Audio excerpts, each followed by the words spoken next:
Hi engineers, this is Chef Jin Academy. In this video, I'm going to be explaining how to design for punching shear according to Eurocode 2. Punching shear failure occurs when a concentrated load punches through a slab or foundation base, forming a conical or pyramidal failure. So whenever a column is punching a slab or a foundation base, and this type of failure occurs, that is, the failure takes these shapes, so you should know that failure is a punching shear failure. So this is usually common in column slab system, like we can see in flat slab, waffle slab, and some solid slabs, and also in column based system, like in case of a pad foundation or a raft foundation, where the column is sitting directly on the slab.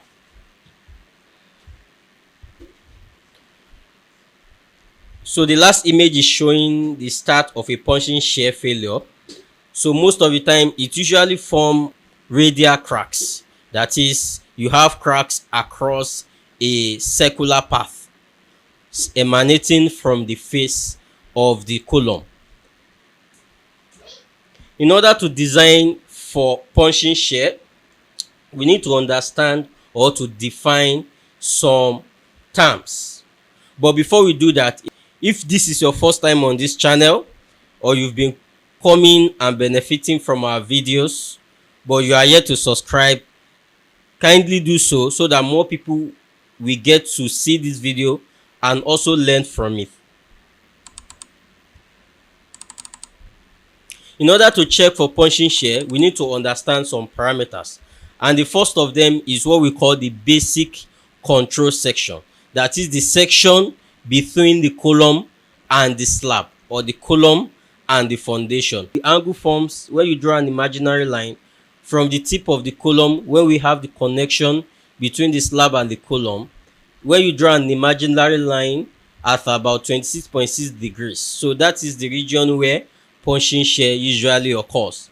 So that section is called the basic control section. Another section that is important is what we call the loaded area. The loaded area can also be called the area of the column, most especially when it is the column that is causing the punching on the slab or on the foundation base. So that column area, like in this case, this is a circular column. That circular column area is called the loaded area. And then we have the basic control area. The basic control area, which is defined as B, is the area between the loaded area and 2 times the effective depth of the slab. In this case, if it is a foundation base, 2 times the effective depth of that foundation base. So when you take 2 times 2d from the face of the column or of the loaded area, the area you have is called the basic control area. And then another important parameter is what we call the basic control perimeter. This is the perimeter of the basic control area, the perimeter formed by this 2d from the face of the column or from the face of the loaded area. It is denoted by C, basic control perimeter, U1. And finally, we have the RCONT, that is continuous radius. This is the further control perimeter. It is the perimeter beyond the basic control perimeter. It is also a factor, but is not always commonly used in punching shear checks. Now that we've understand these 4 or 5 terms, so let us now look at the basic control perimeters that can be formed. The basic control perimeters, as we've established, is taken as 2d from the face of the loaded area or from the face of the column, and the shape it forms depends heavily on the shape of the column. If the column is a circular one, then your control perimeter will form a circular shape. If the column is square, your control perimeter will form something like a square, but not completely square. So this figure can be found in figure 6.12 of the code, which is Eurocode 2. So this example is showing the shape and forms of basic control parameters. Like I've established, it is taken as 2D from the edge of the column. So when the column is circular, it takes a circular form. When the column is rectangular or square, it takes a rectangular and square form. But at the edges here, it is taken as 2D. So at the edges, it has this curved. So it has this curve at the edges. And from the edge of the column to this curve is also 2D. The same thing applies when the column takes another form. So all you have to do is to measure the distance from the edges of the column, which must be 2D. So that is the basic control parameter for different shapes of columns. But in situations where we have the column to be very close to the outer part of our slab, for example, in case of a flat slab, we have what we call corner columns and edge columns. How are we going to determine the control parameter for such situation? So the control parameter is only, let's say this is the boundary of the building or of the foundation. So the control parameter is not taken from that edge that is close to the boundary. It is taken from the edges that is far away from the boundary. So because of that, we only look at this other side of the column. So it's not going to be taken full, because the other part is going to be extending out of the boundary of the structure. So because of that, for columns, for edges or corner columns, the basic control parameter is also 2D, but it's not across the whole face of the column. So it's just across the face of the column, where we can achieve the 2D across the slab or across the foundation. So this is an example of a column that is very close to the edges. So the 2D is taken from here to here and also from here to here. The same thing when it is very close, when it's a corner or an edge column, also from here to here, from here to here. When it's a corner columns, it's only taken from the side where we can achieve the 2D. So from here to here and also from here to here. And then at the edges, it has to be curved. I hope this is clear. If you want to see a full breakdown on how you can design a full building from A to Z, including the slab, the beams, the staircases, foundations, how this is done manually using Excel sheets according to the Eurocode, we have a course on manual design to the Eurocode. You can check the description of this video. I will add a link to the description of this video to that course. So you are going to see a step-by-step breakdown on how you can design all structural members in a practical aspect, that is using a project to design from the inception phase to the project delivery phase, design manually using Eurocode 2. So what are the design steps we have to take in order to check for punching shear in a slab or in a foundation base? The first thing is to determine the factor called beta. This beta is a factor that depends on the design moment, the dimension of the column, the position of the column, and also the control parameters. If you look at the Eurocode 2, you are going to see different ways depending on different scenarios of how you can determine your beta. But in situations where your column is axially loaded, or the bending moment is 0, or design moment is 0, your beta can be taken as 1. So once you've been able to determine the beta, the next thing is to determine what we call the VED max. VED max is the maximum shear stress imposed on the slab or the foundation as a result of the load. So this is usually determined at the face of the column, and the formula is given as beta we determine from step 1 multiplied by the VE, that is the design shear force.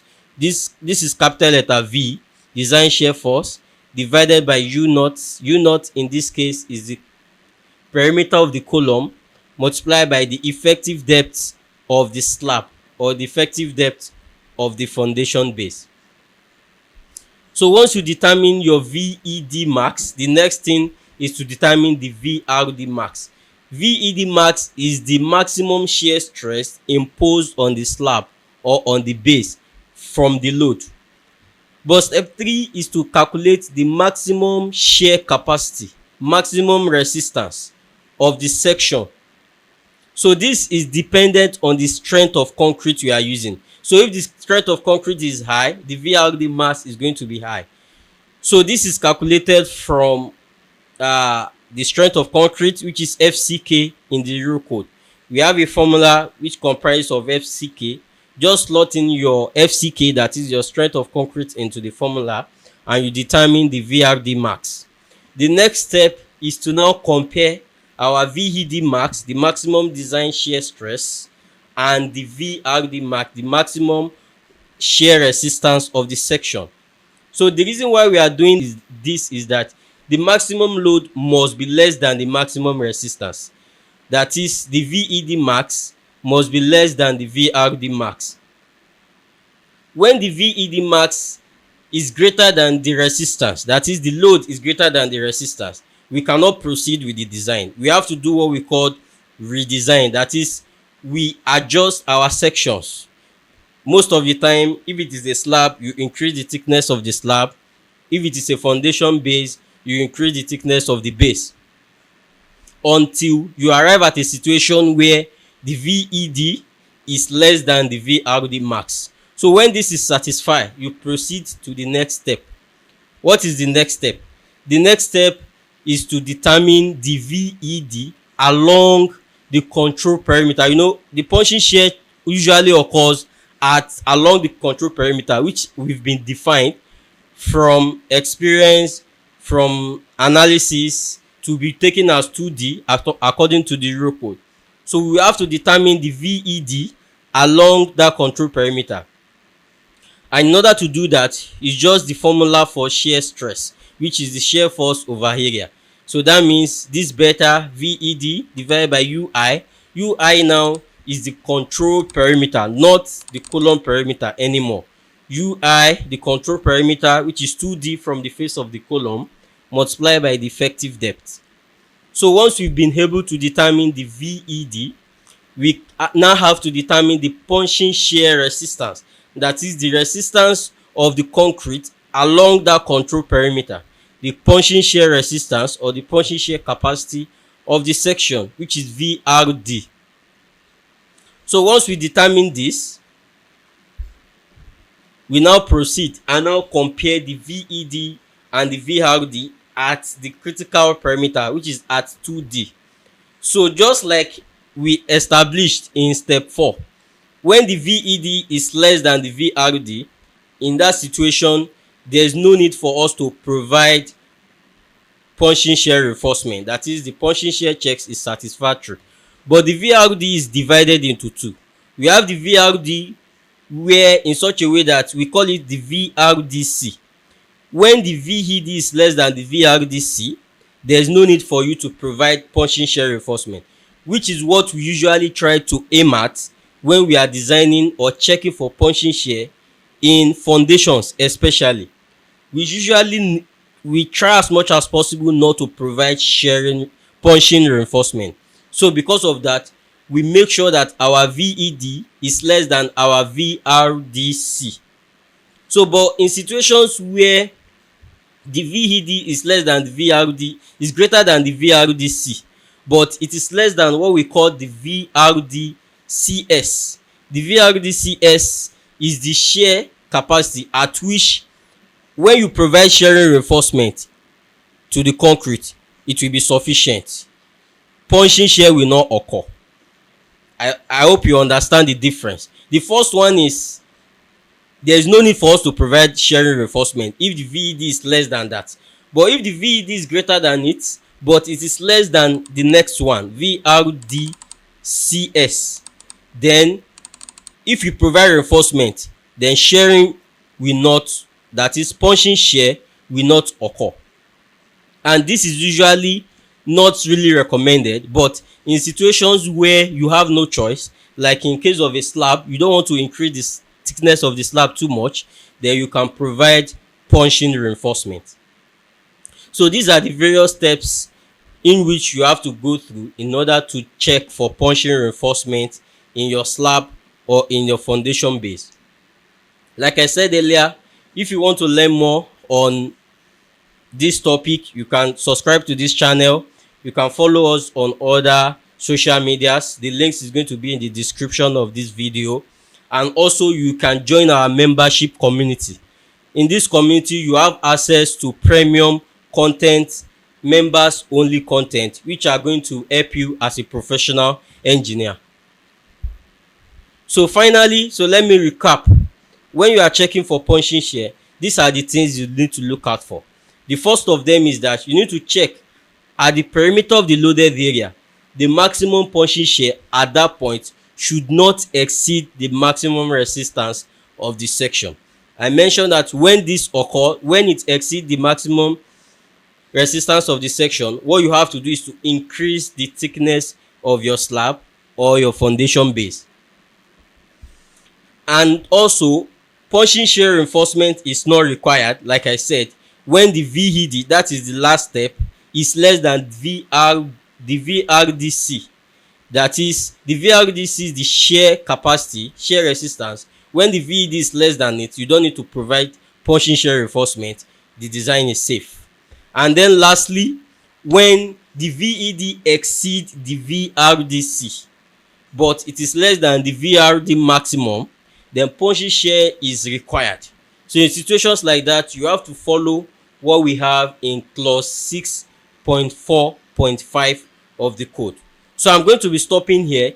In the next video, we are going to be having a worked example where I'm going to show you a practical example, step-by-step guide on how you can check for punching shear.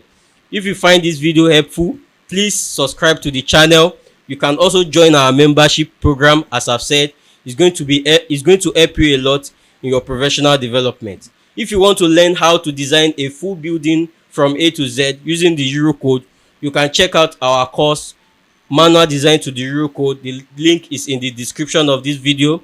We also take courses on other aspects of civil engineering, structural design, highway design, software, using softwares for design. So you can reach out to us from our website, chefjinacademy.com. We also offer what we call one-on-one training. In this section, all you have to do is just to list the courses or what you want to learn, and then we give you detail of how it's going to go and you start learning. But you can also take pre-recorded courses on our website. All you have to do is go to our website, chefjinacademy.com, and start learning. Make sure you subscribe to the channel. See you in the next one.